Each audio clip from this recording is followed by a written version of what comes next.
Subscribe top media news আর bell বাটনে click করতে কিন্তু ভুলবেন না। না ফেরার দেশে পাড়ি জমালেন বাংলার সঙ্গীত জগতের কিংবদন্তি পুরুষ আহমেদ ইমতিয়াজ বুলবুল। মঙ্গলবার ভোর 4:15 তিনি হৃদযন্ত্রের ক্রিয়া বন্ধ হয়ে মারা যান। তথ্যটি নিশ্চিত করেছেন তার ছেলে সামির আহমেদ। সামির বলেন, হার্ট অ্যাটাকে বাবার মৃত্যু হয়। রাতে হার্ট অ্যাটাকে বাসায় মৃত্যু হয় তার।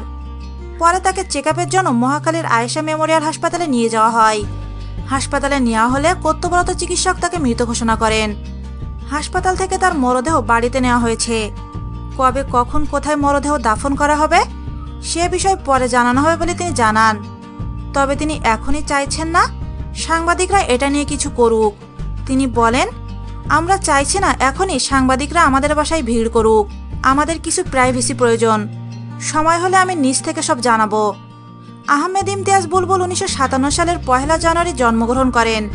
তিনি একাধারে গীতিকার, সুরকার এবং সঙ্গীত পরিচালক। 70 দশকের শেষ লগ্ন থেকে বাংলাদেশ চলচ্চিত্র শিল্প সহ সঙ্গীত শিল্পে সক্রিয় হন তিনি। রাষ্ট্রীয় সর্বোচ্চ সম্মান 21 পদক, জাতীয় চলচ্চিত্র পুরস্কার এবং রাষ্ট্রপতির পুরস্কার সহ অসংখ্য পুরস্কারে ভূষিত হয়েছেন এই নক্ষত্র মানুষ। 1971 সালে মাত্র 15 বছর বয়সে তিনি বাংলাদেশের স্বাধীনতা যুদ্ধে অংশগ্রহণ করেন। এদিকে আহমেদ ইমতিয়াজ বুলবুলের মৃত্যুতে চলচ্চিত্র অঙ্গনে নেমে এসেছে শোকের ছায়া। আলমগীর, সাকিব খান, বুবলি, ববিতা সহ আরও অনেক তারকা তার মৃত্যুতে শোক জানিয়েছেন। এদিকে প্রধানমন্ত্রী এবং রাষ্ট্রপতি তার মৃত্যুতে গভীর শোক এবং সমবেদনা জানিয়েছেন।